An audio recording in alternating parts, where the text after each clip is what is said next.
racing. Good evening, ladies and gentlemen, and welcome to the championship race of the Thursday night thriller MRL League. That's right, Mean Gene Money, the voice of MRL Broadcasting. I'm next to Smokin' Joe Volpis, and we are about to bring you the final race to see who will be crowned our championship. 72 degrees here in Kentucky Speedway as we are about to do battle. Joe, how are we feeling? Can you feel the tension in the air?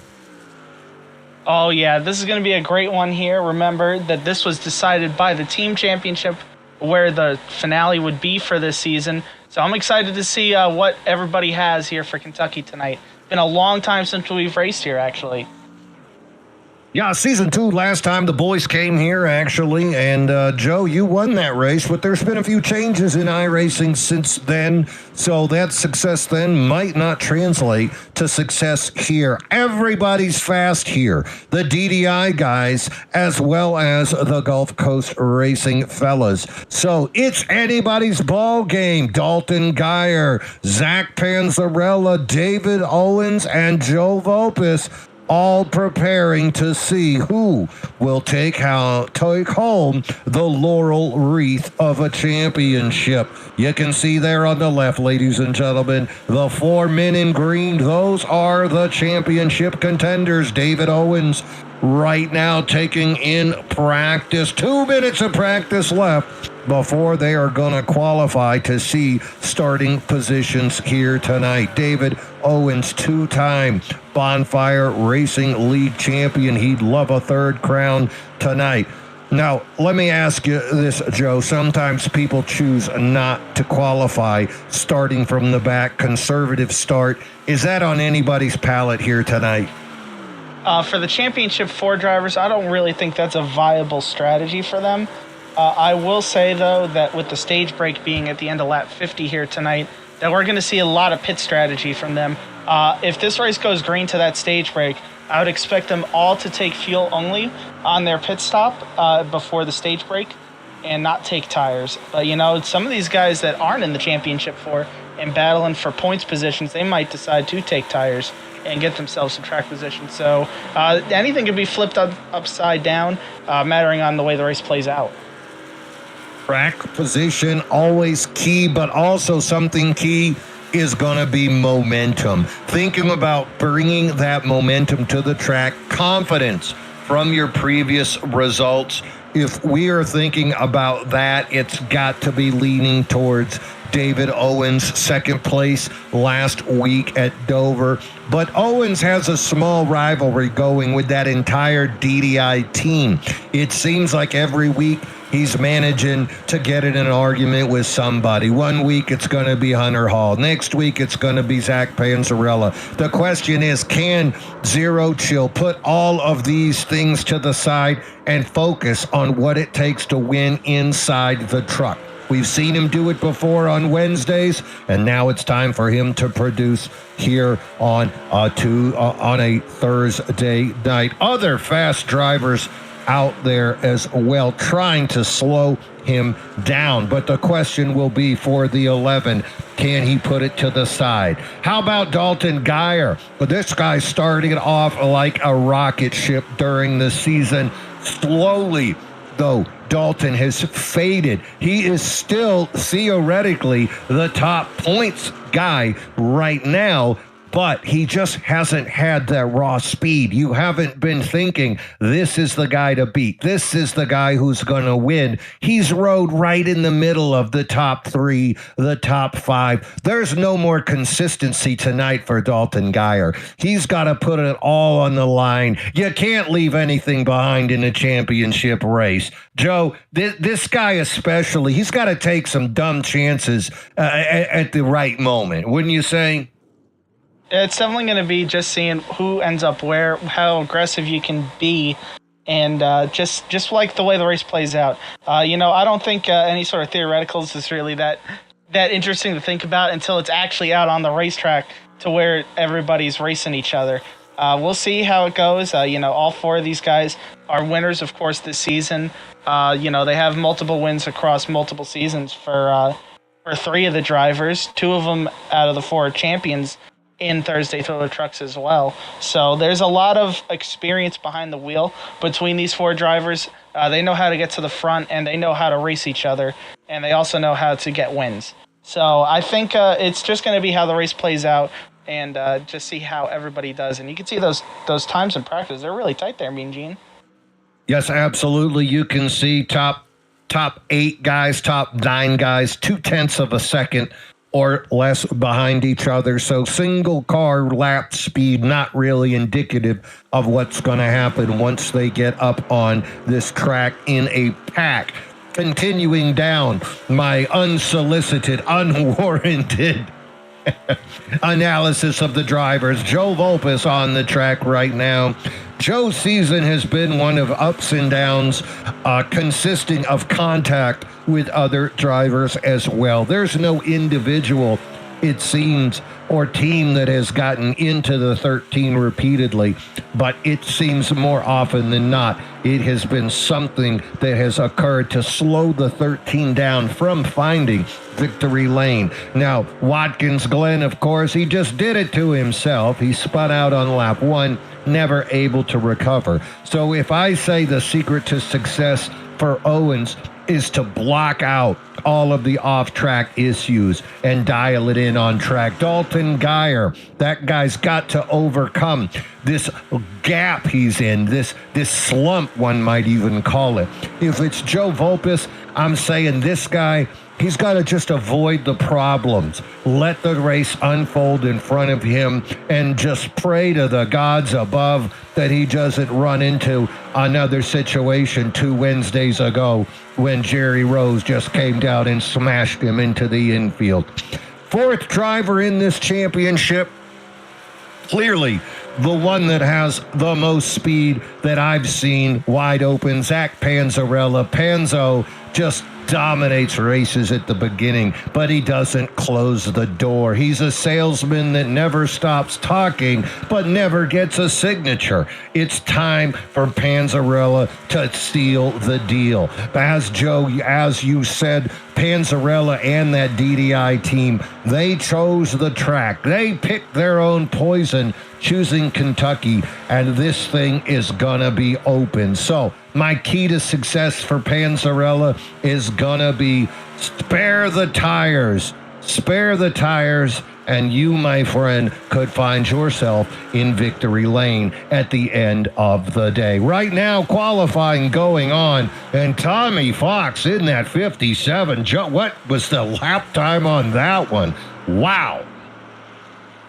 Yeah, he definitely just put down a heater. The experience that these guys have from BRL, running Kentucky all these times, is really starting to pay off, I think, for some of them. Tommy Fox, though, what a lap from him. It looks like he might be on pole, barring somebody else coming out here, maybe Kyle Lynott. I think he's still yet to run. David Owens is out there right now as well. We'll see if they have anything to take him off the throne of the pole. Tommy Fox, he's another one of those guys we've watched him develop, avoiding problems, maybe a little bit on the conservative side is how I would describe the 57 of Tommy Fox. Definitely one of the more popular fellows on the racetrack. Anytime you see the 57 pull up into the pits, you know you're going to be racing against a gentleman. And there's Owens. He has completed his run, and he did not knock Tommy Fox off of the top. Owens looks like about a 4th place right there. Kyle Lynott not in the top 4, but a playoff driver with amazing speed. Perhaps next year might be a shot for him, but we've seen Lynott in victory lane many times. I think tonight he could be another deciding, contributing factor as to who's going to be on the podium tonight. And with Lynott's history, I don't think he would mind taking the victory and letting the others fight for second. Here we go. These are your official qualifying results. It is going to be Tommy Fox on the top, taking the pole. Congratulations, my friend. Second place on the front row, AJ Binish.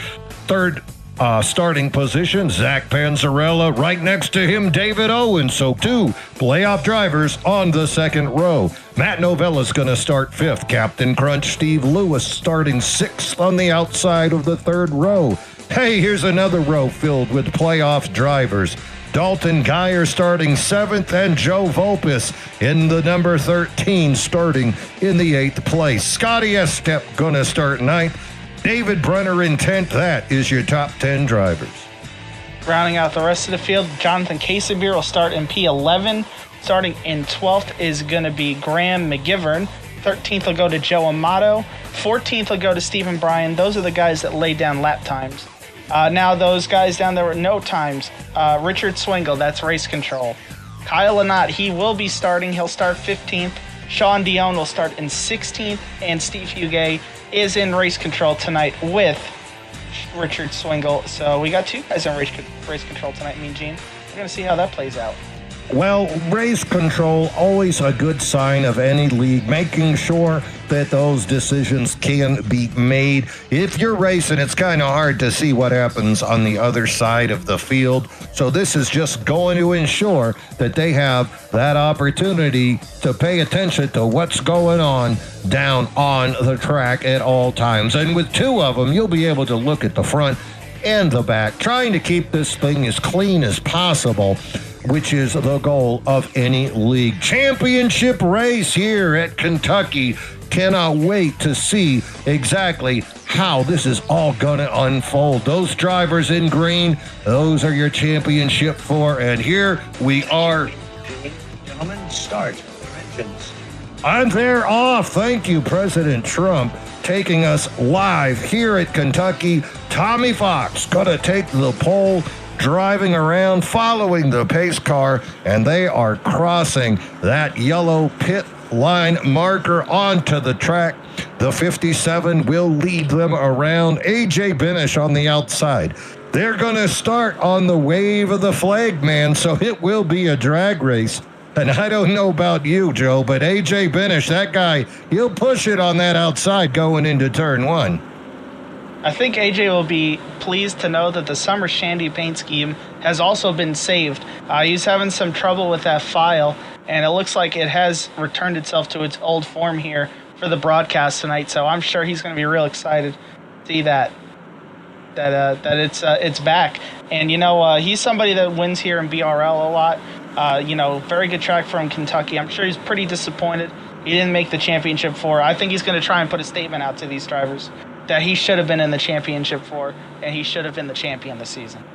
Chip on the shoulder. Remember, he did miss 2 races of the 3 in the round of 8, really handcuffing the number 5 driver. But he's here tonight to lay down the law. Behind him, though, the 12 and the 11, Panzarella and Owens getting ready to make a jump. They're in the Geico restart zone. Flag man starts waving, and away they go. Tommy Fox, he's drag racing with AJ Benish. Fox on the inside with early control. 2 by 2 behind them going into turn number 1. Tommy Fox, he's got the Panzarella pushing him. Owens drops behind Panzarella for a moment.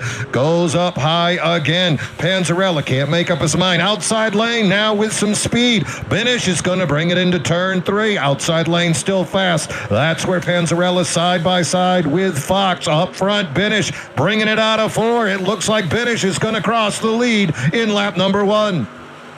And you know what? We've already seen some issues for some drivers here before the race has even gotten underway, Mean Gene. Steve Lewis missed the start. He came out from pit road. Joe Amato missed the start. He came out from pit road.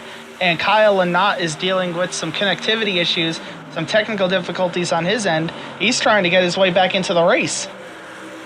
Unbelievable, the things that can go wrong that are beyond your control. But hey, going to the bathroom, always more important than making the start of the race. Oh, and look, already getting spicy and dicey. As you can see, Panzarella looking to get around AJ Benish. They're 3 wide behind them. That looks like Geyer, Novella, and case of beer getting wild. This race is getting spicy early.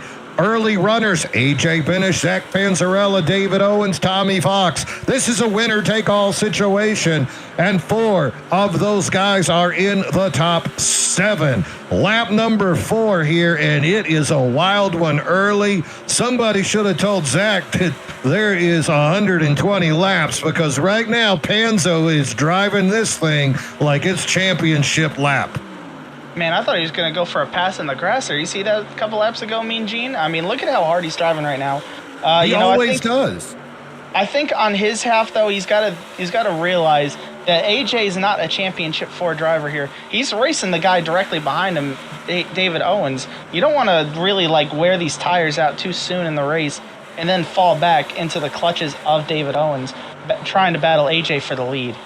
AJ and Panzo battling, and look at Owens behind them, nodding his head like Jack Nicholson in The Witches of Eastwick.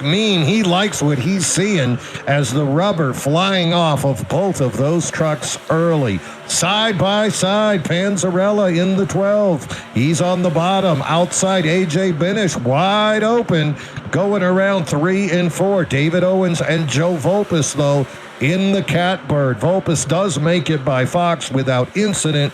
Tommy Fox, he's fallen back to 5th, but again, the gentleman, Tommy Fox, not wanting to wreck anyone's championship hopes here today. David Brenner moves up into 6th. Dalton Geyer still in the top 7, but has not moved. Now finds himself a 2.5 back. Let's go, Dalton. The pedal's the one on the right. You got to get up into the front if you think you're going to have a shot. Joe, this is a must-win the race to win the championship. Would you not say?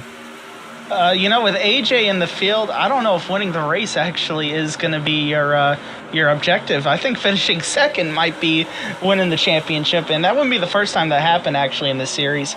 But way back in Season 2, the winner of the race was not the same as the winner of the championship, actually. I'll have you know, Mean Gene. Jax Duvall won the Las Vegas finale, and David Owens won the championship. Well, we don't want a Ryan Blaney champion. We want a Joey Logano here today. David Brenner getting down side by side with Tommy Fox. Tommy was racing him a little harder. Brenner not a championship driver.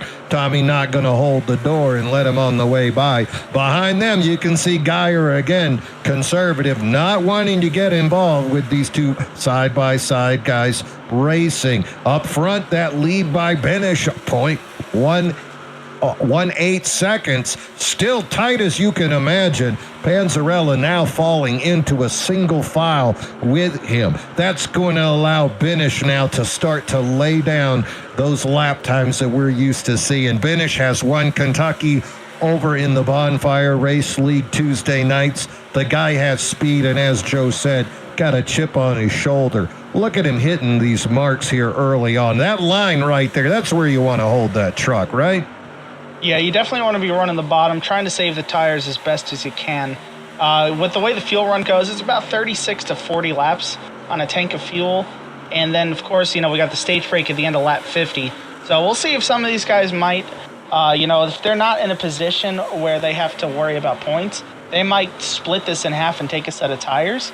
If we stay green, this race right now has a very green look to it if you see the way that everybody's spread out. They might come and take tires about halfway through the stage, try and get some track position. And then, of course, the championship 4 guys, I would bet my life savings that they're not going to wait. They're not going to pit early, and if they do, it's going to be for fuel only anyways. Gonna be interesting to see once these strategies come into fruition. Only truck out there really struggling seems to be Joseph Amato. He has fallen 10 seconds behind the leader and continues to go. Any update on what's happening back there with the 19? I do believe he did, of course, miss the start of the race there, if you remember, Mean Gene. And he looks like Kyle Lynott finally got his truck to come onto the track, if you notice that as well. So good for him. He's finally got the session working for him. Amato, though, of course, he missed the start along with Steve Lewis. So those two were already on the back foot, and it does look like Amato's struggling a lot more. Maybe he had a bit of a moment. I did see some smoke out of turn 4 that was unidentified from anybody. Well, Steve Lewis has started to make up a little bit of time. He's gotten past Scotty Estep to move into the 12th position, and he actually has the group in another group of drivers in front of him. So the captain laying down some good lap times there in that number 88. That is Steve Lewis trying to race his way to the front. No cautions yet. It's been green for the first 14 laps. Of course, we are headed to lap 120 to crown our champion. Who's in the driver's seat? That's AJ Benish. Seen speed from this man before, and we're seeing it once again. Behind him, I am impressed with Panzarella backing off, not wasting the tires, and just starting to lay down laps. Behind him, the face of patience, David Owens, not getting underneath him, not challenging Panzarella, focused and dialed in. This is championship mode, David Owens. This is what we saw early in the season. He overcame the technical difficulties with the wheel, with the pedals, all of the things going on outside of the rig, but now is the time for him to produce third place, 0.6 of a second behind. He is ready to pounce. And if this thing does go green, Joe, we might be looking at who can have the cleanest green flag pit stop. I don't know if any of the 4 championship drivers stands out to me to be better or worse than the other 4 in a green flag pit stop situation. Well, I'm not too concerned about the first pit stop just because of the stage break at the end of lap 50. So I would think everybody's just going to try and get their way to that stage break and then play the race from there.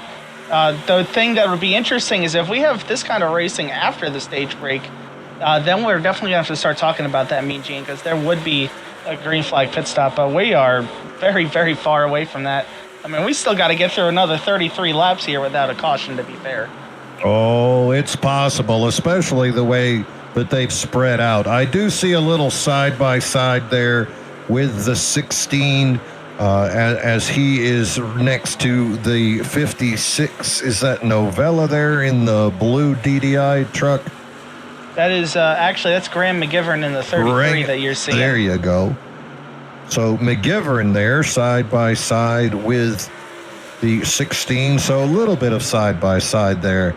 Action there, but other than that, pretty much spread out, so we don't have to worry too much about some insanity. Scotty Estep has drawn up behind Steve Lewis as well, so there is a few trucks that are very close to each other. No one going to make any insane moves at the moment. Of course, no sooner do I say that than Lewis and Estep get closer and closer. Gonna have to keep an eye on that one as we follow throughout the course of this run. And now the 88 pulling up on a slower McGivern. Let's see exactly how that transpired. McGivern going to take it high. Lewis slips underneath McGivern, bringing it back down to the middle of the track. Scotty Estep is below him. A little bit of side drafting. If I'm Lewis, hopefully I can get away from those 2 trucks. Yep, it looks like Scotty's going to follow him through, though. And, Dirty Air looks like it might be having a bit of an effect on these guys. I'm looking back up towards the front. Zach's starting to fall off of AJ, but the same thing's happening on back through the field. David Owens is about half a second then behind Zach now, and then Joe's fallen way off the 2 of them and is now falling back into the clutches of Brenner and Geyer behind him. David Brenner, Dalton Geyer. Remember, Brenner was a dark horse pick when the playoffs started to be in the championship 4. Did not unfold the way we had imagined, but now David Brenner in 5th would have a shot to move up, play spoiler in this event. Dalton Geyer has moved up into 6th, got by Jonathan K. Sabir. Geyer now with an opportunity to start laying down some good laps and try to move forward. You might be wondering who's the fastest truck on the track. That would be on that last lap with a 31.78 Zach Panzarella. So even though that gap has fallen behind a little bit, Panzarella still managing to put down the quickest lap time. Only 3/100th of a second faster than Benish. So Benish not really losing ground to Panzarella. It seems like they are content right now to just lay down some laps and get some green flag racing in. Lap 23 as we are racing toward that stage break. I think that stage break's just for bragging rights, not really a matter of needing points in a championship race here today. Yeah, those points aren't going to matter, but it does look like some people think they will matter. Looks like Matt Novella's already made a pit stop out here. You look at him, he's a lap down now. Looking at his lap times, I believe he just put fuel only in the car there, Mean Gene. And it looks like he's just going to try and nurse it to the end here. Let's see if we can look at his pit time. Oh, 7.55 for Novella, so clearly just putting the fuel in. Short pit not really in effect considering no fresh tires. Yeah, he's just trying to maybe play something a little different, get himself into some fresh air. Looks like somebody else, looks like one of our Championship Ford drivers is going to try and do the same here, David Owens. David Owens going to bring it down. We're watching the number 11 of Owens. He is in that traditional black and red garb that we've seen him use before. David Owens, two-time MRL champion. More wins than anyone else in the MRL series. Would love to add to his resume with another championship here at Kentucky. And as you predicted, Owens 7.55 tire. 8.21. So fuel only, but 0.7 of a second slower than Novella. But look at pit lane time. Actually, he was 0.4 of a second quicker. Slower as well. So Novella winning that little battle on pit road. Yeah, it doesn't look like it came to fruition, though, on the racetrack. Matt Novella, you see him. He's in the middle of 3 and 4. He's coming out of 4 right now. If we go back to David Owens, he's pretty much already across the start-finish line. So not a gain spot, though, for Novella out of all that, even though he was a little bit better on pit road. Yep, 2.5 seconds behind Owens, so he'll have some space to make up. Meanwhile, plenty of track in front of Owens, so not a concern for dirty air for the number 11.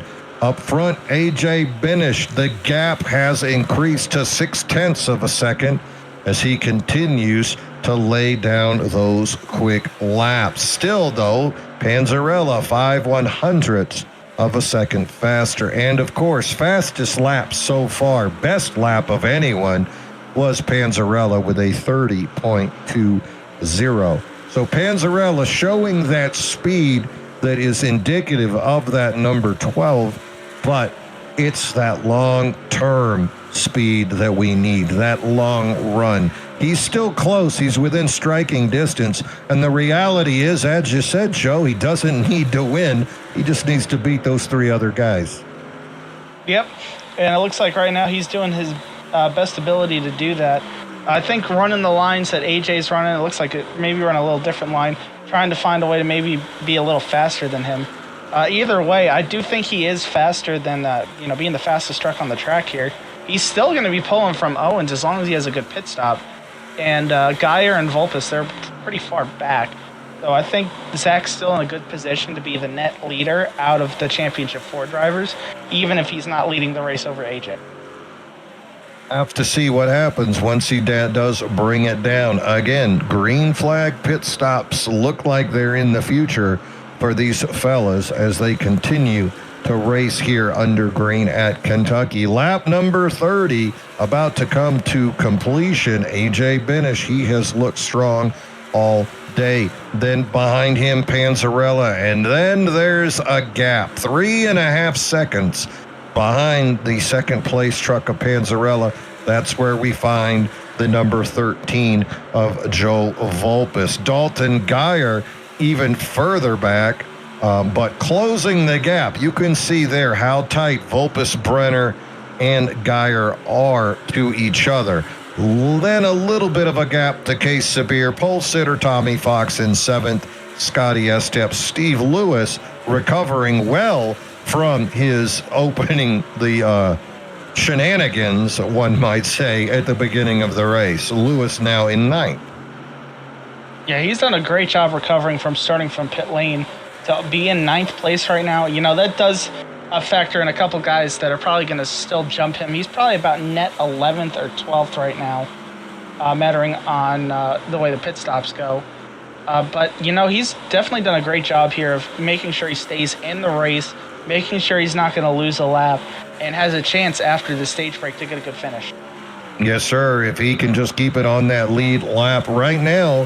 First truck a lap down, David Owens, but he has already pitted. If there was a caution, he would not need to come back in for fuel, and he'd get that nice little wave around. So he's running behind the seventh place. Don't think he's going to get his lap back the old-fashioned way. Gonna need everybody to come in for fuel. Right now, you got to start thinking they're getting closer to that window. Lap 34, what did you say, 35 to 38 on a green flag run? 36 to 40 seems to be the sweet spot for pitting. So we're probably about 2 to 5 laps away from everybody coming down pit road, I'd say, Mean Gene. So those decisions those guys made to get out, come pit early, trying to get away from that dirty air, still look like they're paying off. As you can see, no one in front of David Owens for a good gap up until Tommy Fox. I would say that's a quarter of a straightaway. Meanwhile, Fox showing good speed, trying to close on Casabir and Dalton Geyer in front of him. Geyer now looking low under Volpus. A little bit of activity with our leaders as he's going to hold it tight, tracing down Brenner. He's down on A.J. Benish Boulevard, makes that pass. Dalton Geyer now takes over the fourth place. Volpus looks like he might be trending the wrong way because he's got the number 8 of Jonathan Casabir behind him. He's in a DDI sandwich, and you don't want to be part of the meat in that one. Tommy Fox behind them up front, though. Dalton Geyer now has to feel much better running in that fourth place. And David Brenner as well, up 7 spots into third. He's just barely ahead of Dalton Geyer there. Great camera work, as you can see. Brenner bringing it across the start-finish line, leading that group of 5 trucks. Counting down until we're going to bring it into the pits. We are on lap 37. Boy, they're getting close to running it out of fuel. I guess nobody's against making it empty today. Yeah, I would say everybody's just being very paranoid of a caution. You know, I think most of these guys don't plan on taking a set of tires here.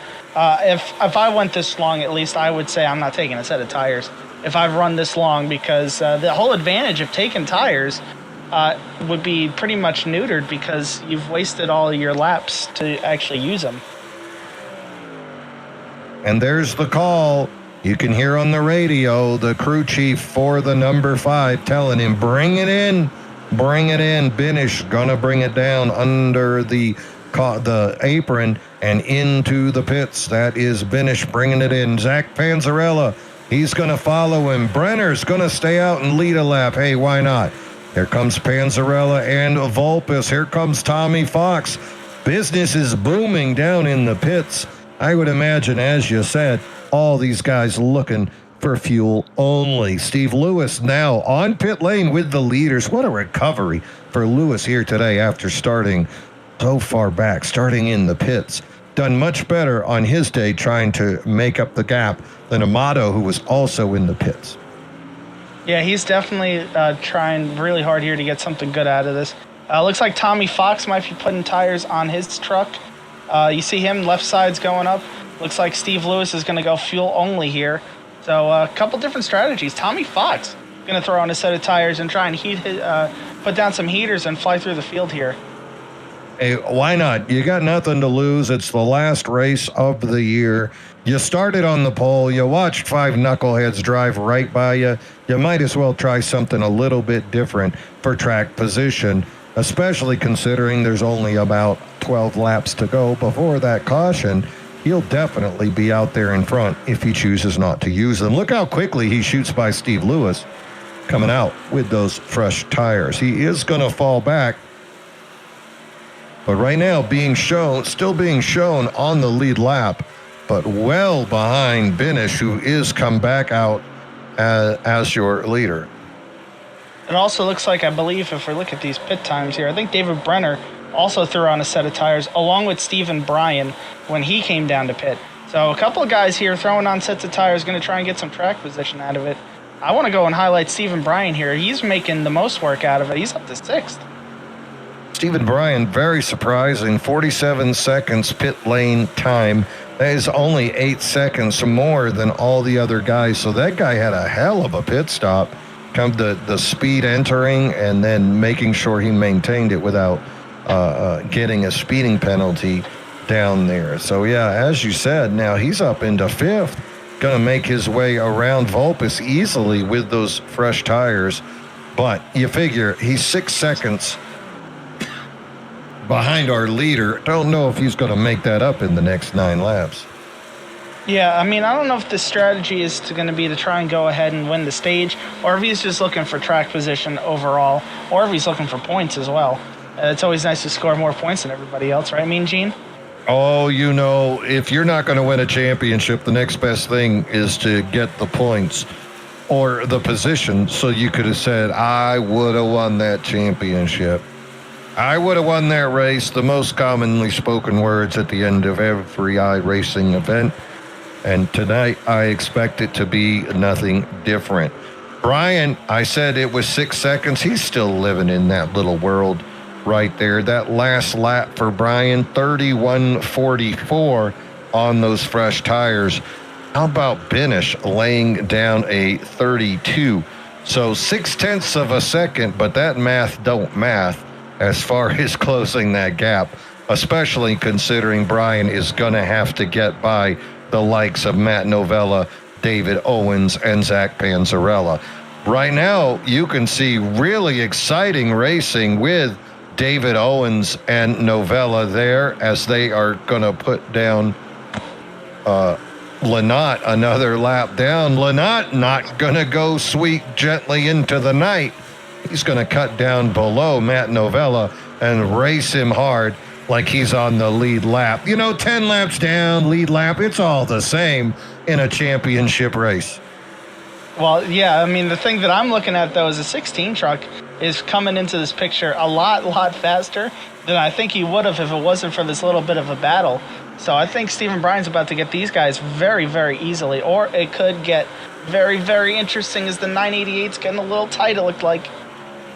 No, he won't lose control. He's got this under control, not a problem. That's Owens leading that group. You can see outside of him, Novella side by side. Kyle Lynott, he's on the apron in the second row of this 2-row group. And then it's Brian on those new tires trying to get around. He does make his way as Lynott falls into place behind him. Brian trying to make a move, but he's got a roadblock of the 56 and 11 in front of him. They're not going to let him go by easily. 4 laps remaining. Brenner. Look at them. They're going to go 3 wide, Mean Gene, into turn 1. It's almost 4 wide, but Lynott lets off. There's Brenner. And look at the 16 in that mess as well. Stephen Bryan cannot get around the roadblock. Owens has been moved to the side, but he was replaced with David Brenner. This is some insanity here. You'd think this was for the final, but it's stage points that might not even matter for most of these guys. Up front, Binish loves it. Brian has that gap down to 5 seconds, but now with only 3 laps to go, that roadblock really cost Brian and muddied that 4-tire strategy. Yeah, it looks like David Brenner also took 4 tires based on how fast he was going there. Look at him. He flew up to 3rd. I mean, he's going to run out of laps here, unfortunately, I think, unless he's got a rocket ship attached to his truck. I don't think he's going to get Zach. Look at the gap, though. It is just dropping. 3.6, 3.5, 3.4. Really good work there by Brenner trying to make it work. I think he cost himself a little bit of rubber trying to close that gap. Lap 49 now, coming around to take that white flag is going to be A.J. Binish. Remember, this is just The end of the stage scheduled for 120. This will be the completion of lap 49, and Binish Bang takes the white flag. This is going to be the final lap of this stage. Panzarella only 2 seconds behind. Brenner closing the gap quickly. Novella and Bryan behind him. And then Owens, Geyer, Volpus, Casabir, Scotty Estep, your top 10. Binish with a significant lead. Coming out of 4, he is going to be the fella that takes the stage. Brenner does get by Panzarella to finish in 2nd. Panzarella 3rd, Novella 4, holding off the charge of the 4-tire stop strategy of Steve Bryan. So Binish, Brenner, Panzarella, Novella, and Bryan, your top 5. Meanwhile, Owens and Geyer, championship drivers, finish 6th and 7th. Joe Volpus in 9th. And the stage and the win and your position, Joe, that doesn't matter right now. It's just a matter of survival, and you've made it to the next stage of this championship race. Yeah, pretty much. This is all about track position right now. Only 3 additional tire sets for the race. Most of these guys opting to save a set to take it here now to go down to 2. And of course, going 35 to 40 laps on a tank of fuel means everybody will have to make 1 pit stop during the final stage as well. So that pretty much means, you're going to have to take 2 sets of tires at some points in the race in order to make it to the end, and then hopefully save a set. These guys, though, that took tires, David Brenner, Stephen Bryan, who else? Steve Lewis, you're going to see them, they might be doing something different. Either they're going to take tires here, or they're going to take fuel only. Oh, I'm sorry, not Steve Lewis, Thomas Fox, my bad. So Tommy Fox, David Brenner, and the 16 is Stephen Bryan. Let's see what they do here, Mean Gene.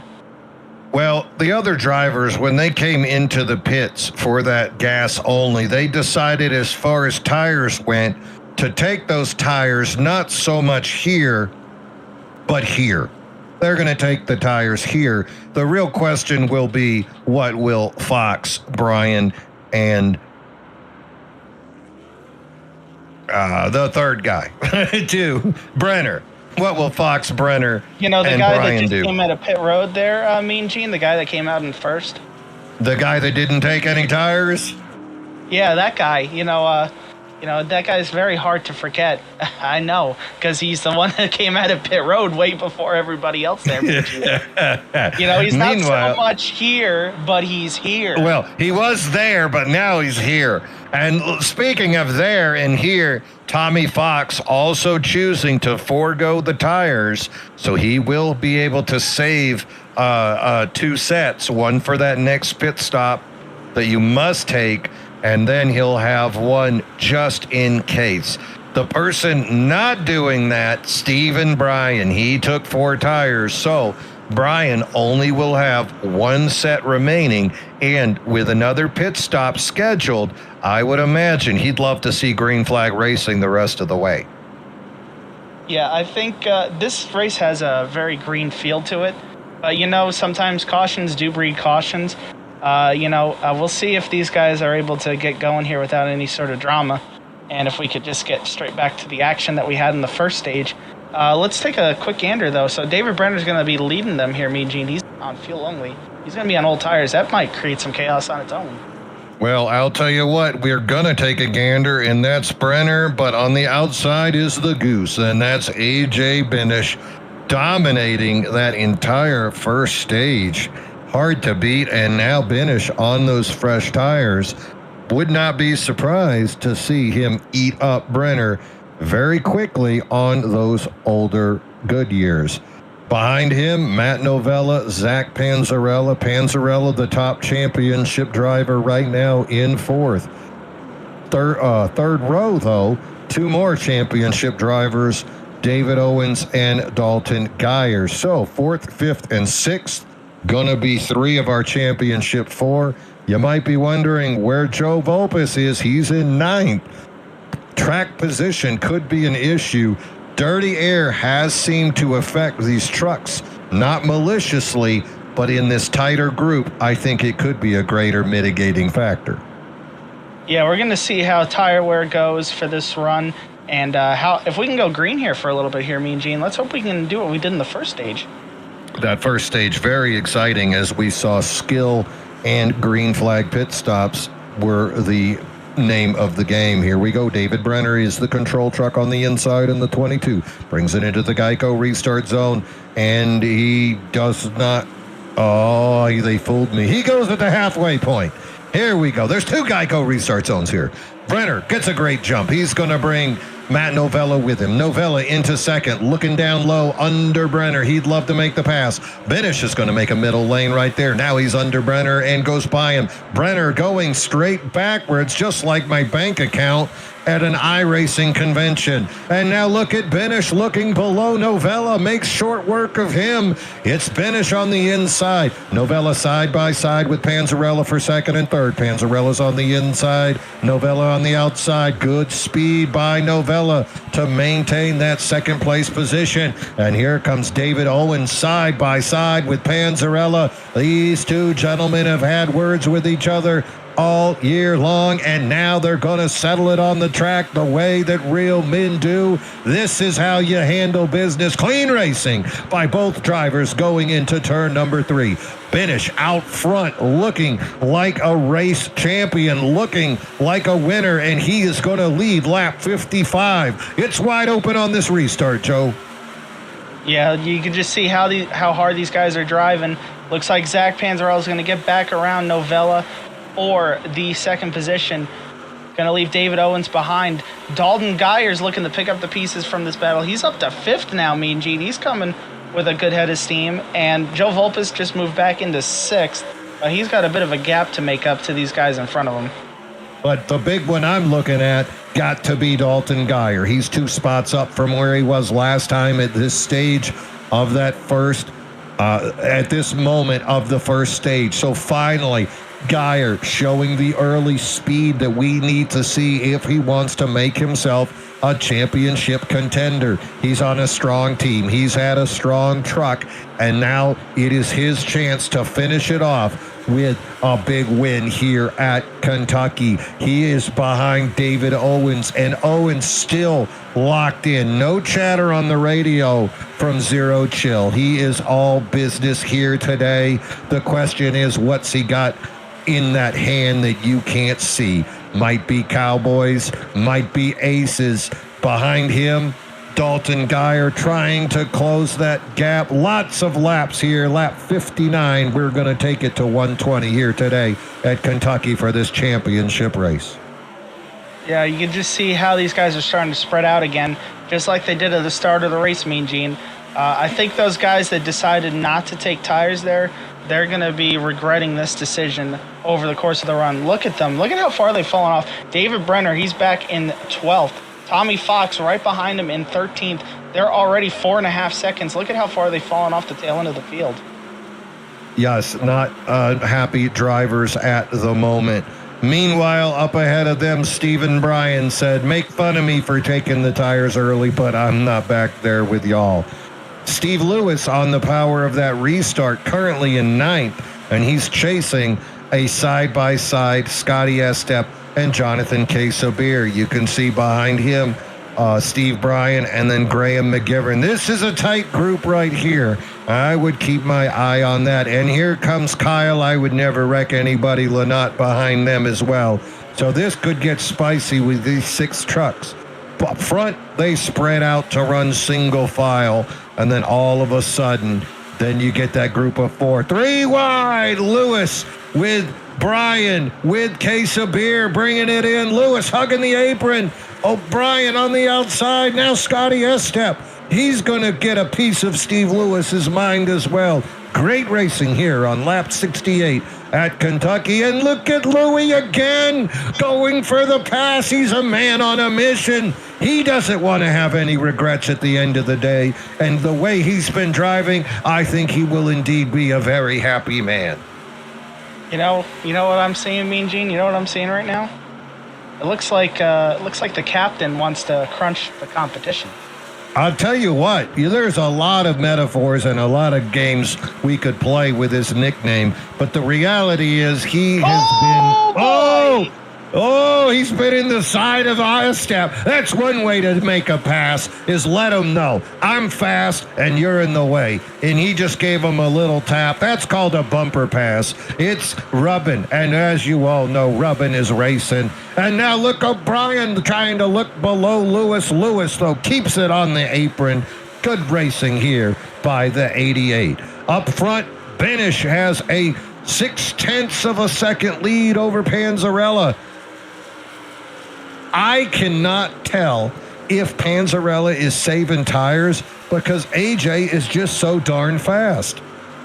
You know, AJ really is very good at some of these tracks that we race at. This is another one. I know he's had a lot of bad luck this season over here in Thursday Thriller Truck Series action. Not a lot of good finishes to go for a lot of really good runs for him. So I would think he wants to get another win on the books. You know, he might be thinking what could have been if he was able to pull it out last week at Dover. But, you know, this is really good for his confidence going into, of course, on the bonfire side. The Big Truckin' Tuesday series is coming down to the end of it. So this might be a good confidence booster for him to get a championship over there, Mean Gene. Wow. And, you know, he is fast in the trucks. He's fast in anything he gets behind the wheel of. But watching him tonight, you, the fans at home, you, the viewers, you get just a little taste of the absolute potential of the number 5. Remember, these other guys he's racing have numerous wins throughout the season. And right now, Banesh looks like a man among boys as he is dominating this race. He dominated stage 1. He came back. He was so far ahead when he came back out after his green flag pit stop. He was still in the lead. They could not make up that gap even by pitting early to get out of the dirty air. He quickly took over that lead position from the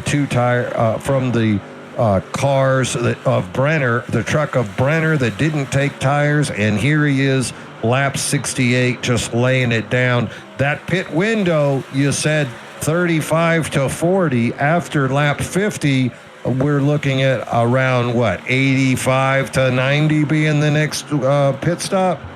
Yeah, I'd say if you want to pit really early and stretch it as far as possible, I'd say 81 might be the very earliest we see somebody come down to make it to the end, with barring any cautions, of course. Now, those trucks that did take no tires this last time, they have started to settle in. As you can see, the lap times have started to even out. That last lap, AJ Benish ran a 31:33, whereas Tommy Fox 31:73, 0.4 of a second. Much easier to deal with than the early 1 second faster that we saw back on lap 53. So that gap slowly narrowing for the slower drivers. Surprisingly, though, how about Jonathan K. Sabir? He is 7.9, 8 seconds back. A surprise to see that number 8 back there, especially considering he took 4 tires a little bit earlier in this pit stop. So seeing Sabir and McGivern struggle a little bit. Scotty Estep has recovered from his contact with the captain, and he is in this group as well, trying to chase down the single file trucks that are now spread out pretty evenly, it looks like. Yeah, you can see it looks like we're back pretty much to where it was in the first stage with a lot of spread out racing. Not really too much going on the racetrack right now. Looks like everybody's starting to settle in. You know, we look at the gaps throughout the field. You know, AJ's got a pretty decent gap here on Zach. We go back to the next group. Matt and David Owens, they're pretty close to each other. But then you keep going back. You know, Dalton's about half a second back. And then Joe's about half a second back from...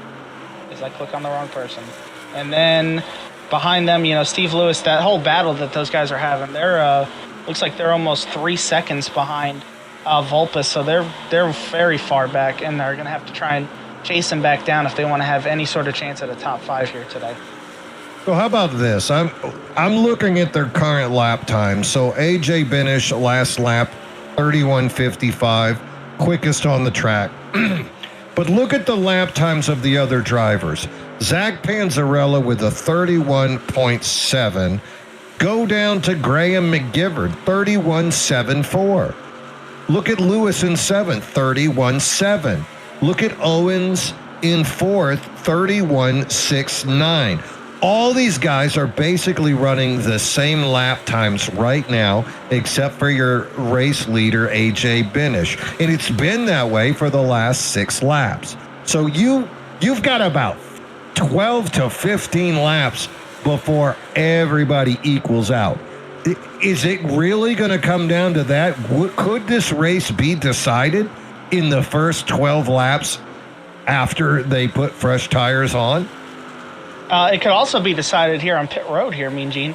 AJ might have an issue on pit road. Maybe these guys undercut by the specific amount of laps possible in order to jump him and hold him off. I mean, if I'm looking at the guys close to him right now, I'd say the top 4 would be in a position to do that if they really wanted to realistically try and jump AJ with a short pit. Or they're going to just have to hope he has a mistake on pit road, which unfortunately last week, that's what took him out of a chance to win at Dover, was a pit road mistake. I'm sure he does not want to repeat that here tonight. Well, the only future that we do not know is the history that we have forgotten. AJ, hopefully he's done a little bit of practice. I know when I first started iRacing, I wasn't practicing pit stops as much as I was turning brake points and accelerating.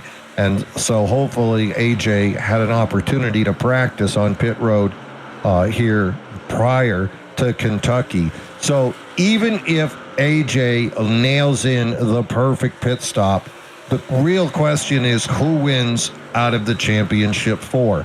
Which 4 of those guys is going to perform better coming into the pits, coming out of the pits?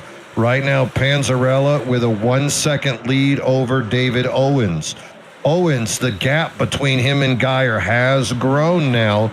Geyer 1.3 seconds behind David Owens. Geyer 2.5 seconds behind Panzarella. And then we find Joe Volpus slowly closing the gap, but still 0.9 of a second behind Dalton Geyer. All these drivers running the same lap times.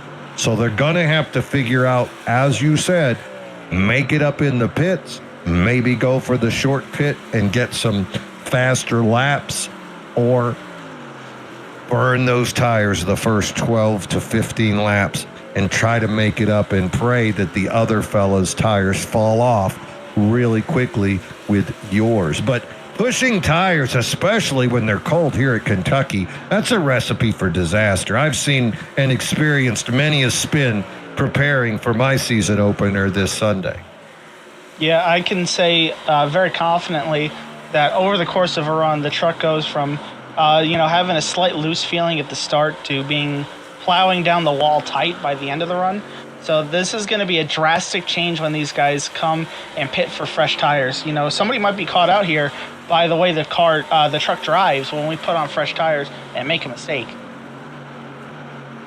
Well, right now, no mistakes. Green flag racing, that's what we've seen today. Great run by all of the drivers here in the MRL Thursday Night Thriller Series. Lap 80, 41 laps to go to determine who will be the champion, who will place the crown on their head, Napoleon style, and walk away a winner.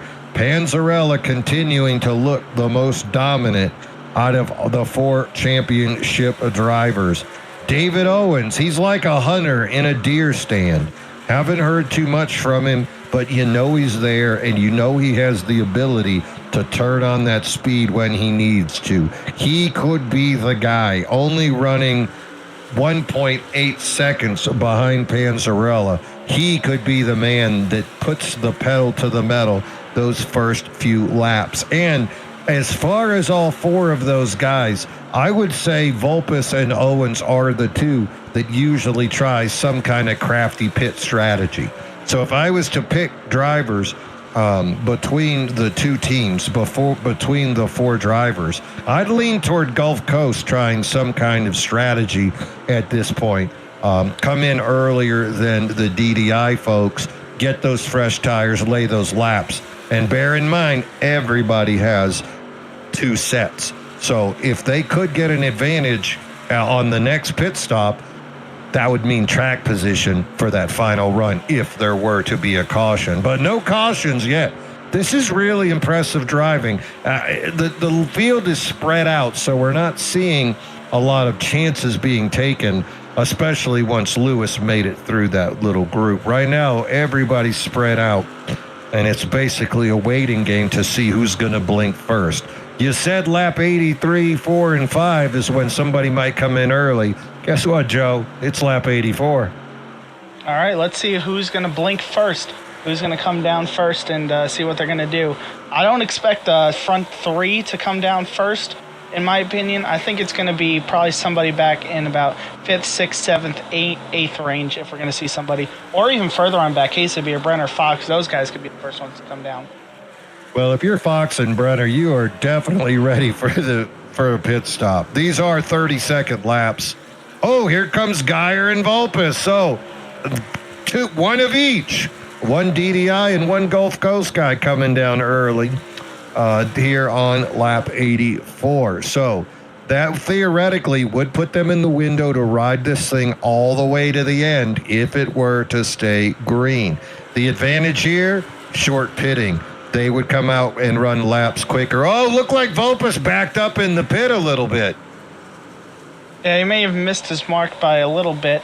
We'll see if that really costs him anything on the track. Looks like David Owens, Matt Novello coming down this time. Finish and Panzarella still running their laps. Oh, no, that was a little bit of an error. It looked like Vulpes blinked first. He's going to come out and show enough. 1 full second longer pit lane time for Vulpes than Dalton Geyer. Luckily, though, you can see as pit times, though, Geyer there a second faster because of that blink there. So Vulpes, first playoff driver with an error, missing his pit by just a little bit. He didn't pull a full farmer and shoot past it. So hopefully it won't cost him. Meanwhile, guess who took the lead just for a lap to go ahead and say they did it? There he is. Captain Crunch, that's right. I could have won that race if it would have ended on lap 87. Here comes Lewis down into the pits now. Gonna take tires. Graham gonna follow him down. Case of beer gonna stay out one more lap. Whoa, Case of beer really in the front of Owens right there. That was spicy. And he's going to finally make it around him. Dalton Geyer going to go under Case of beer as well, making his way through that field. That was tight right there, Joe. Yeah, that definitely had the potential to be a caution that these guys did not want to see. That would have really, really changed the complexion of this race. But instead, looks like everybody's going to make it around Case of beer. He's going to keep on going until that thing's out of fuel. We're looking at it, we went, we hit it on lap 51 or 52 under caution, restarted on 53 or 54, so realistically, he can maybe make it to about lap 94 here, Mean Gene, before that thing's out of gas. Well, this might be a strategy play. Remember, Case of beer is a DDI driver, so maybe him staying out an extended period of time could be trying to allow his teammates to make their way around to a certain position, hoping for a caution where he would be the leader at that point. Meanwhile, who is he right there next to? That would be Sean Dion, who's being shown a multitude of laps down. I think he had some technical issues himself. Looks like he's just trying to get some track time in there, Mean Gene. Yeah, he's running a Louis scheme. Look at that. He got the jump man on the back. It looks like he's jumping in the wall. Jump up into the wall. Yeah, you took the words right out of my mouth there, Mean Gene. Wow, look at that. Even at this age, Jordan still has hops as he hopped right into that wall. Meanwhile, let's talk about the drivers that don't need to pit any longer. That's going to be AJ Benish. He is in the lead, 1.67 seconds over Panzarella. Owens in third, and he is right behind Panzo. Just half a second behind Owens is ready to strike. Now, you might be wondering, where's Dalton Geyer? 1 second behind David Owens, then Novella, then Joe Volpus. Volpus trying to make up for that bad pit stop. And how's he going to do it? He's going to do it on the track. Oh, we're looking at turn one, Mean Gene. No, it's all around. That's going to be a caution. And there it is. This is way early in the run, though. And you know what? Somebody didn't pit yet. Case of beer not pitting. 8 trucks on the lead lap currently. Interesting. Okay, so one of those trucks is going to pit for certain, Mean Gene. So Case of Beer is going to have to pit. That means the other fellas are going to get the wave around. That is correct. So and Steve Lewis is the lucky dog. It's too soon to come down and get that last set of tires, wouldn't you say? I don't know. This is a 50-50 call in my opinion. I think in hindsight, you can come take tires here, and if there's another caution, you're wrong. I think it's a lose-lose, to be honest with you. I think either way you slice it, you pretty much are saying it's a lose-lose. I think staying out might be the wrong call if you're Owens, Geyer, or Volpus, and I also think pitting could be the wrong call if there's another caution. Wow, so you're in a great position to say I told you so. That's beautiful. Here comes Case of Beer. You knew that was going to happen, and down he comes. He's going to take 4 tires and get back on the lead lap with this maneuver. Meanwhile, you're looking at those wave-around trucks ahead. Again, Steve Lewis is your lucky dog. There he goes. And now we're looking at Brenner, Lynott, McGivern, and Tommy Fox waiting for their wave around so they can try to get back into this race. None of them pitted, Mean Gene. They all stayed out. Well, that's what you do. They're all going to think there's going to be another caution. I would think after it bunches back up, odds are things might happen. Steve Bryan, though, he is bringing it down. Remember, Steven was involved in that wreck. 6.82 second for Steven. Guess he just took a little splashy splash. Maybe a faster pair. Exactly. That truck sure looks shiny again, doesn't it? Yeah, I think they had to roll out the backup there for him there, Mean Gene. Definitely after that contact with the 22. Well, and he's not happy because that is going to end up putting him a lap down. Stephen Bryan, he was fast all day, but now finds himself back 1 lap down after all of that insanity. He would be a lucky dog if there was another thing that happened without his name on it. Up front, not taking tires, not stopping for fuel. That's AJ Benish being shown as your leader. We're still waiting for that wave around as we could get Brenner, McGivern, and Fox back onto the lead lap. You can see Lynott as well, but he's 10 laps down. He only needs 10 more cautions to get back on the lead lap. There goes your wave around, drivers. I love driving through the pace car. Gonna need a little bit more than that. He's actually gonna need, I think, 11, because you got to factor in Stephen Bryan being a lap down. Well, he's going to get one back right there, though, right? That won't that put him 9? I think that keeps him 10. 10? Well, it ain't going to happen. It ain't going to happen. I can't broadcast or jinx 9, 10, 11 wrecks in the next 26 laps anyway. I mean, that was my best attempt. Have you ever watched an official race in iRacing before? Oh, boy. I've been in one. Apparently, everybody but Fam has seen one and knows what happens in those races. Yeah. Close your eyes. Shield your eyes. Shield them. Don't watch. You'll be shocked. So, bringing it around, still under caution. Lights are off on the pace car. Trucks preparing to take it green. We're on lap number 95. There'll be 25 laps remaining once they take the green flag. AJ Binish on the inside. Zach Panzarella on the outside. Owens and Geyer second row. Novella Volpus on that third row. All four championship trucks in the first three rows. Panzarella on the outside, though. He is the top championship driver. Binish is going to bring it in. He jumps at the half. He's got Owens with him. Owens with a great push. Owens so fast, he too is going to go by Panzarella. And here it is. This is the first time David Owens has been in the front of the championship four. We'll see how long he can hold. Bringing it out of 1 and 2. Binish gets off to a great jump. Already 0.2 of a second.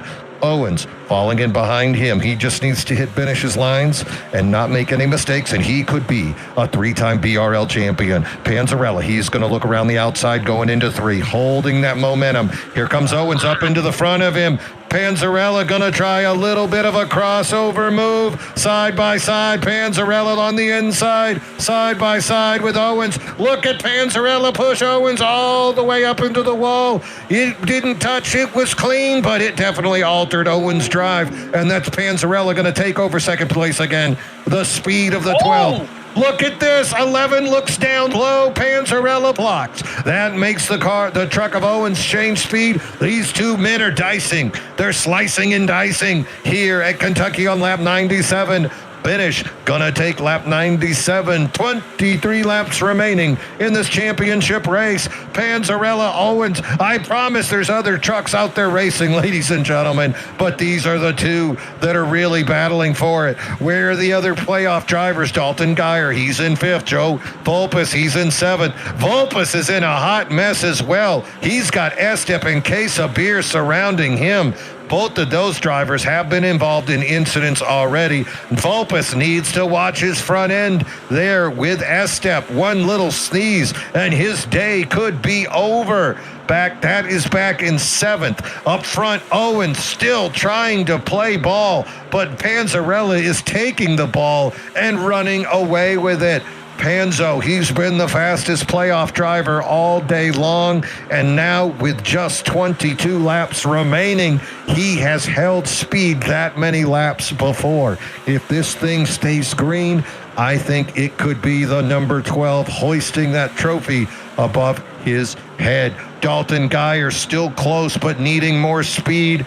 And Joe Volpus cannot get past this roadblock of Estep and Case of Beer. And I would not get close to them again. Both the 48 and the 8 have been involved in accidents today. And they probably are ready to take it out on anybody that gets too close. Yeah, so looking at that restart, going back and just thinking about everything that happened there, definitely a great restart from AJ. He's able to take Owens with him, got around Panzarella there for a lap, and then Zach made the move back on the next lap. Looking at it, looks like the way this race is playing out right now, if it goes green, that defensive move that Zach made with 23 to go, that might be the championship decider here, to be honest with you, because I don't think David can get closer than 3/10 right now.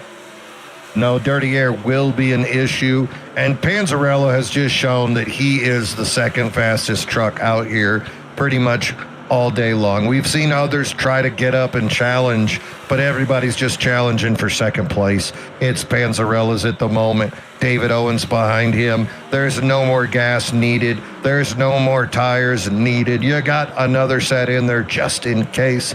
But at this moment, you have to assume we're going to see some more green flag racing. We're on lap 102. Only 19 laps. 18 laps to go now.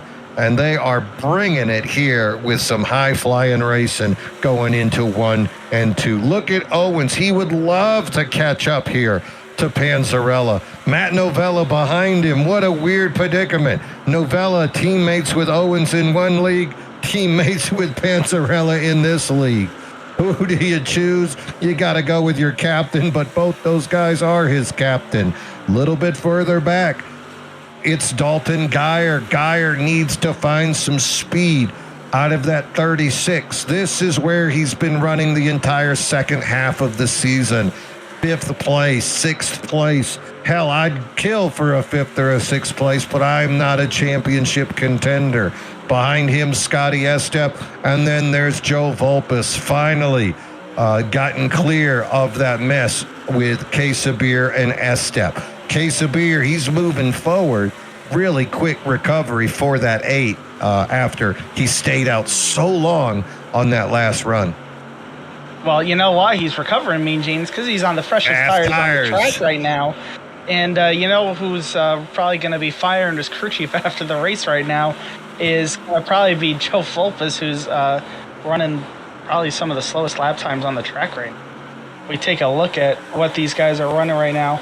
Volpus is pretty much the slowest truck on the track right now, except for Kyle Lynott and David Owens and Novella. They're pretty much running multiple tenths off the pace of everybody else.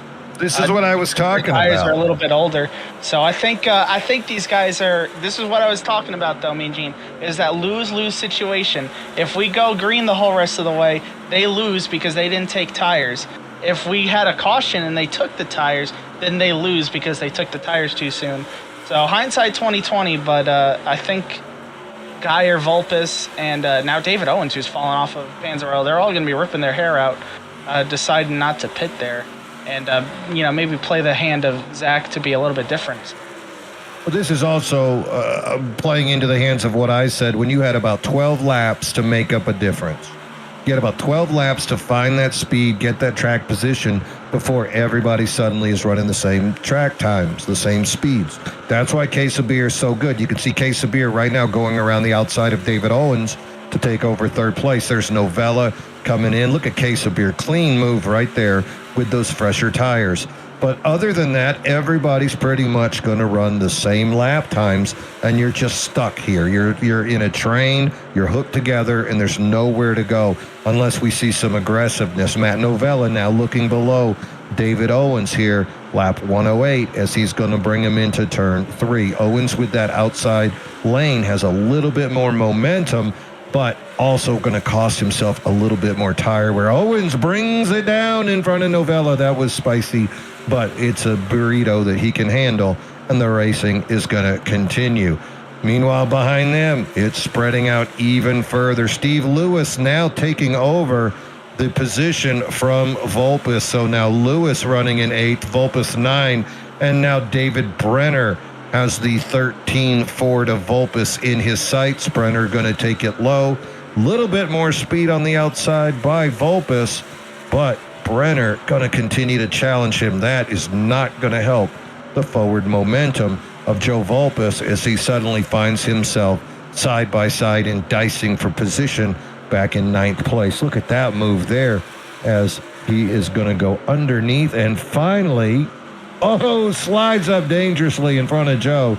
He says, hey, you're not racing for a championship. You don't mind if I drive like this, do you? Oh, wait. Yes, you are. David Brenner behind Volpus now, so going to be in safe hands. Joe Volpus is, as he has the lap driver of Stephen Bryan in front of him and the ever-cautious David Brenner directly behind him. Up front, Benish, 0.8 tenths of a second over Panzarella, but more importantly now, Panzarella has his teammate behind him. The way that Iceman and Maverick handled the Russians, that could be what DDI does here to the rest of the field. Panzarella in second with his DDI teammate acting as his wingman directly behind him. Then there's Owens. Owens gets tapped by Novella, almost loses control. That's going to force Owens up the track. Novella falls in behind him. Man, I got really tense there for a moment. It did. Looks like these guys have settled it out, though. Scotty, you could hear Panzarella begging his DDI teammate, keep it green, keep it green. Do not wreck anyone. Look at Estep looking below Owens now. Ooh. They're going to touch. They're going to touch again. Owens almost hits the wall. Oh, it is definitely tense down here. Lap 113. These tires are not what they used to be, Joe. You are plowing up the track. If you look down low, you're going to come up into somebody. Man, these guys are racing really hard, but To get back to that decision of everybody ruling not to take tires, look at Jonathan Casabier. Fresh tires. He's up to second. He restarted in 8th. He's now up to second. 7 to go. Does he have enough time to get AJ? I don't think so, but he might give it a good run. Definitely the rest of these guys are going to be regretting the decision they made. Casabier. Go ahead. Especially since Casabier is probably going to be saying what could have been for his championship hopes as well. Came up a few points shy of making the championship 4 as well, along with Novella. I know we were touching on Novella, for the past few weeks, how close he was. Casabier was right there as well. And, if he was able to point his way into the championship 4 or get a win here at Dover last week, he'd be sitting in a place to win the championship right now as well. Well, one thing he's going to have to do is drive faster, and he's not doing it. Casabier was 1/10 of a second faster that lap, but Benish was 2/10 of a second faster the previous lap. We'll continue to monitor that chase. Casabier is close enough to smell him. Maybe he could even bring Panzarella with him, as Panzarella yet to fade away, just 3/10 of a second behind. I'll tell you, that lead of Benish was a second just 3 laps ago. Suddenly, it's dropped down to 7/10 of a second. So quickly, Casabier, 2/10 of a second faster that last lap. It's ticking, Joe. It's ticking.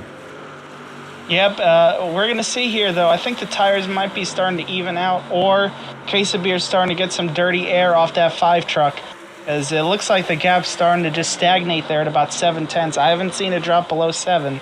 And we're coming to 3 to go this time by. If he wants a real chance to win this thing, he's going to need to have a really good corner. And you can see how much he lost on entry right there, Mean Gene. He's not going to get it all back on exit. Nope. Benish hitting those marks the way he's done the entire race. A little bit further back, you can see really good battle as Matt Novella fighting David Owens, and then Steve Lewis with a wonderful day, 7th place ahead of Dalton Geyer, and Joe Volpa still trending backwards in 10th place. Playoff championship hopes fading for everyone except for, at this point, Panzarella. Panzarella, he has got to feel good. Panzarella, he's got that 3.8 second lead over David Owens. He's got a big lead over his contenders. It could be his day. Meanwhile, Benish has pushed his lead back up to 7/10 of a second. Lap 119, bringing it around, looking for the white flag. This time, AJ Benish, he dominated stage 1. He is dominating stage 2. Casabier with the late pits to forget the fresher tires. Tried to apply the pressure. Benish bringing it out of turn number 4. Gonna take the white flag as our leader. Looks like AJ's going to have himself here a victory today, Mean Gene. And it looks like Zach Panzarella is going to have himself a championship back there in 3rd place. AJ Benish, what could have been, what should have been the number 5 Chevrolet, taking it down the back stretch, the lead expanding to 7/10 of a second. Benish hitting his mark again. The fans on their feet coming out of 4. Benish at the mark, at the line. Benish takes the win. And just like that, AJ Benish puts his name up. And then we forget about him because Zach Panzarella becomes the champion. Zach Panzarella with a championship run here today. He finished 3rd, but he is your champion, Joe. What a day. What a great run from him here today. Looks like he's going to start celebrating here on the back stretch. Going to leave the front stretch maybe to AJ to celebrate his dub up there. Definitely a great drive here from him today. It looks like we're going to have somebody that wins the race that's separate from winning the championship again here. Not the first time that's happened. I'm sure it won't be the last. You never know what will happen in another series this season as well. So definitely a great run from him. Zach's been very fast all season, been very consistent, and it looks like the video has had some sort of a snafu, as we're just stuck in time. Well, at least but I'll tell you who's not stuck in time, Zach Panzarella. At least it's stuck on the champion. So, unofficial results, AJ Benish going to finish first, Jonathan Quesabir second, Zach Panzarella third. Those are your guys on the podium. Scotty Estep, good recovery after his early contact. Estep is going to finish in fourth. Matt Novella fifth. David Owens, the next closest championship driver, 5.7 seconds behind your leader. David Owens finishes sixth. Steve Lewis in seventh. Great recovery after his pit row start. Eighth, Dalton Geyer. Ninth, David Brenner. 10th, Joe Volpus. That is your fourth and final championship driver. 12 drivers finishing on the lead lap as AJ Benish takes home the checker. But the man of the hour, the man of the match, Zach Panzarella, he takes the championship. What a battle during the year. His team chose this track, and he shows why as the number 12 captain of the DDI truck team brings home that championship for all the boys back home. Let's see if we can get him in here into the booth. You got him? Zach, can you hear me? Yes, sir. Got you guys. How's it going? Hey, man, that you smoke your tires so hard. I think it filled the cabin there with the smoke. Are you okay in there?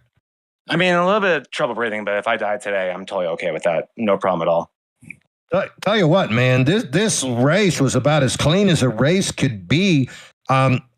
Your MO a lot of this year has been to start off fast as hell and then fade a little bit. With all this green flag racing, were you making a concerted effort to save tires, or did it all just fall into place? Like, what was your mindset with the green flags?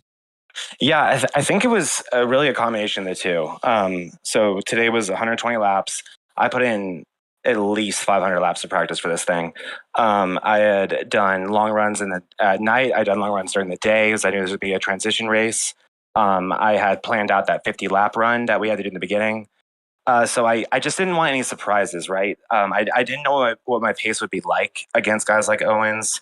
Me and Dalton have been practicing together all week, so I knew kind of like against me and Dalton, who's someone obviously so fucking good, so good. Obviously in the championship four with us, so I had Dalton beat by about a second in practice, so I didn't know it was going to be against Owens, but I definitely knew what to expect with how the truck was going to feel, and I was really, really comfortable the whole run. I really liked going to that top lane about like 30 laps in. That's when it started to kind of come in. And I also, I think it's how I got Owens earlier in one of the runs. I don't think anyone knew that you could make moves on fresh tires on the top. And so I had that figured out as well. I knew how to rip the top. And I was able to, I think, catch Owens by surprise there late in the race. But yeah, I mean, yeah, I've notoriously been pretty weak on the long run today. And I was not going to let that lose me the championship today. I felt like I was going to have the combination today of raw speed and long run speed. Yeah, let's talk about that for just a minute. After that restart, David Owens did take that second place from you.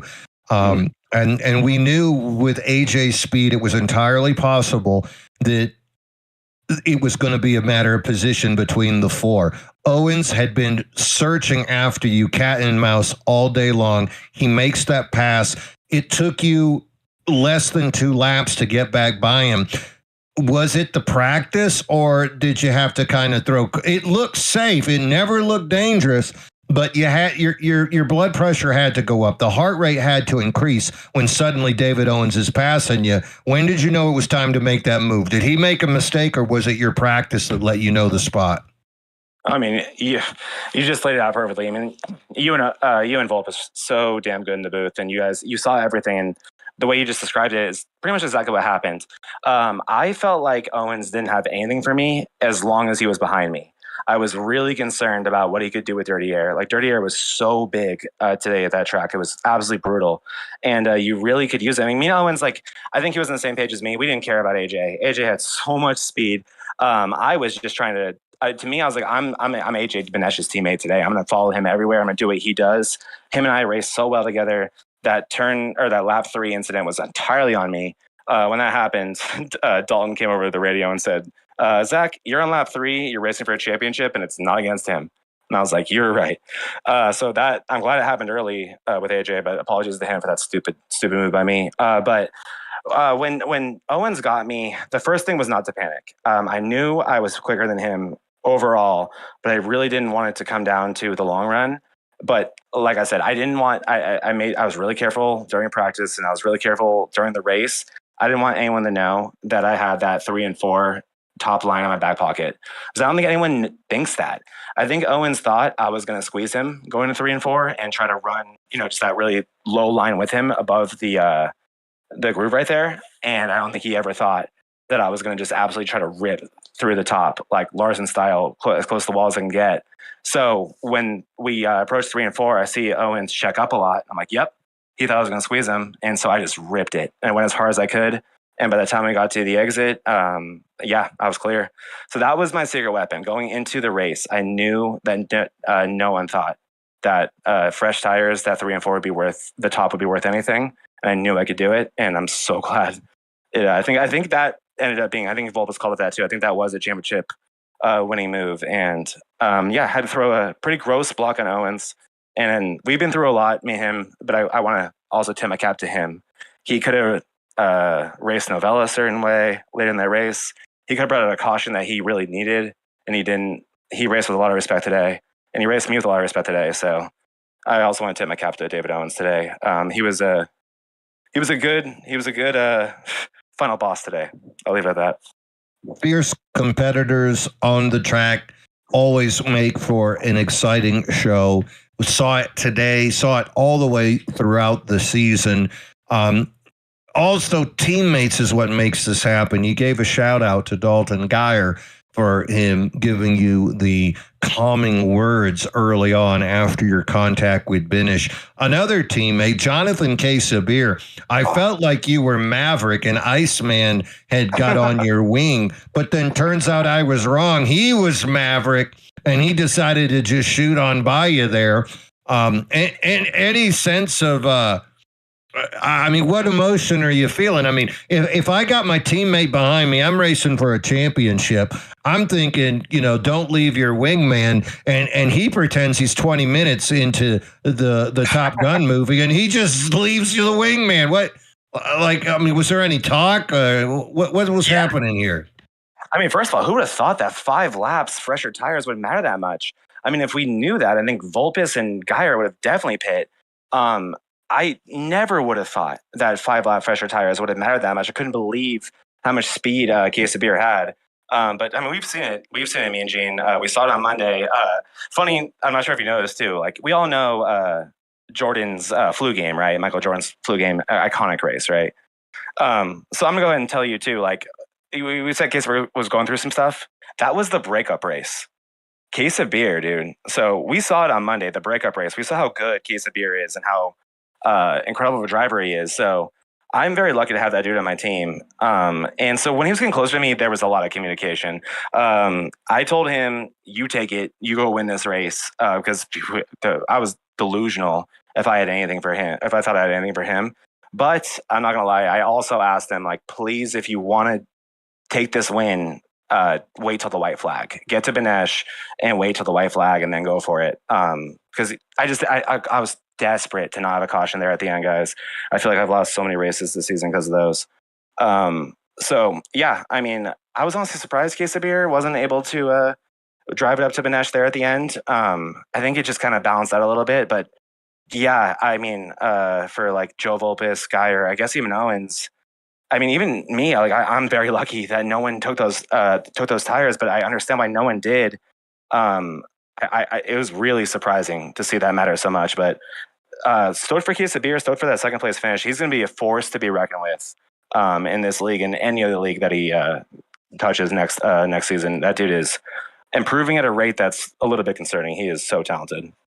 Going to be interesting to see what he can do in a full season. Other guy, AJ Binish, so much speed, missed out on 2 races.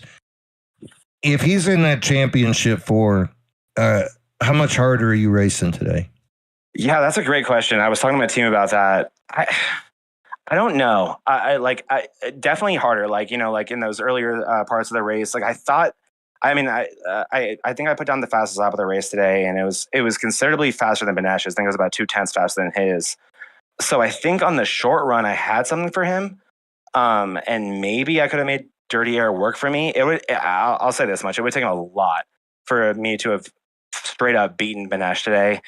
Tonight was, I mean, it became very obvious. Essentially, lap 3, right? Or I think we had a side by side battle for about 5-10 laps after that. And again, Benesh and I, a good friend of mine, and we talk a lot, and drives me so clean. A really, really great driver, and someone I love sharing the track with. But yeah, man, I'm not gonna lie. Like Dalton and I were talking about that too after the race. He's like, if you're not here next year, if we know who's winning the championship, it's gonna be AJ Benesh. That dude is special. And I was like, if I am here next year, it's probably gonna be AJ Benesh. So yeah, he's really gifted. I would have approached it differently if if he was winning the championship 4, but I don't know if that would change the result. Mean Gene, I don't think I had anything for him. That guy was so dialed in today, and it really just was how it always is for him. When you think you have something, he just all of a sudden dials it up, 25 laps into a run and finds speed that you can't believe exists. And that's what makes him so special. And he really just is so good at finding that razor's edge. I couldn't believe watching him in corner exit of 4 lap after lap. I was like, he's going to hit the wall eventually, right? Nope, never does. Just amazing. Well, and you think about even last week at Dover, if it weren't for some shenanigans in the pit, he could have easily been in the Final 4. But today, he was able to hold on, take that win home. I want to give a shout out to him, of course. So many times you see a driver win a race where a championship goes to another guy and they forget. So no Ryan Newman championship or Ryan Blaney where you wonder who won that race and you just kind of forget. I'm sorry, you just immediately forget. I blamed it. I know. But you know what? Championship is a championship is a championship. Has to feel good. Anybody you want to give a shout out to here on Championship Thursday? Yeah, I mean, you're right. You're spot on right there. A championship is a championship. I didn't care how I won it. I'm so happy I won it the right way. Everyone knows or a lot of people know between me and Owens had some issues, and I was never going to do anything. I felt like the best way to get back at him was to do what I did today. But I also want to, again, shout out him for the way he drove today. He could have brought out a caution that he needed, and he was racing against my teammates. I can't say I would have not done what I probably would have done the opposite. So I want to tip my cap to him, and he's a great opponent, and that's what makes this honestly mean so much, is being a driver like him and like Joe Volpis. I definitely just want to give a shout out to the Final 4 that I got to race against today. Volpis is an unbelievable driver. The first champion that I got to race against in this league back when we were QRL and got it at Rockingham. Some that I think we've grown together. It's been really special sharing the track with him. And then Dalton, my cousin and the best teammate on the planet. The reason I'm a champion in both leagues I'm a champion in now is him. I couldn't do anything that I've done or accomplish anything I've done without him. I owe everything to him. And then also my team. God, I'm trying not to get emotional again, guys. I just want to thank Graham McGivern, Matt Novella, John the Case of Beer, Alex Hellman. And if I'm forgetting anybody, I'm so sorry. I can't describe how incredible of a team we had this year. And I also want to shout out our team championship. Right? DDI 44 ever team champions in this league. That means so much to me. I'm so proud of that. And also Sam Pennington, the reason why that team is named 44 ever, the Daily Drivers Inc. driver that we lost due to cancer about a year and a half ago. And that is been the source of inspiration since we lost him, and we became a championship team after we lost him. We weren't we were just pack fillers until I think he kind of gave us that inspiration, and it's still there years later, and it means everything to us. And that 44 ever name will never leave Daily Drivers Inc. And it always means so much to win championships for CM. So shout out to him, and shout out to Daily Drivers Inc. We're going to be announcing some car shows in the very near future. We'll be back in 805 in September. We'll be in Arizona in October. And we'll be back in SoCal, San Diego area in January. Heard it here first. And VRN, the sponsor of my car, Vortex Racing Network, will be, Mean Gene, you'll be in the booth on Sunday for the first race over there this year. Then MRL, so excited about that. So honored to be covering Monday night next season for them. And if you haven't seen that series, tune into this channel right here on Monday nights and finish off that incredible championship they have going on, and hang out with me and G in the booth. But just so thankful to be part of this whole MRL ecosystem, to have gotten the opportunities I have, and to be able to call myself a champion in this league is something that I never thought would ever be possible. I've been at this thing for, I think, nearly 3 calendar years now. That was my 3rd chance at a championship.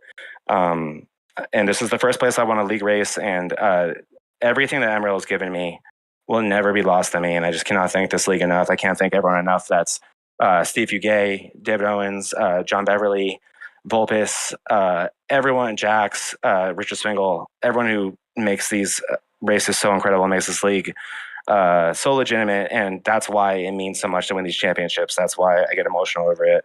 It's because it's just such an incredible drivers, and it's just unbelievable to be able to call myself a champion in a league with guys like this. And that means everything to me. Hard work pays off, brother. Hard work pays off. Dreams can come true, right? Dude, they do, and they did today, and anything is possible, just as the side of the car says. This still doesn't feel real and never will. Thank you guys for the broadcast as well. Amazing job. Your friend is definitely looking down on you right now with a big smile on his face, seeing you take the Thursday Night Thriller champion. Before you go, I got one last guy wants to talk to you, pal. Congratulations to Zach on winning the MRL Thursday Thriller Truck Championship. What a great year.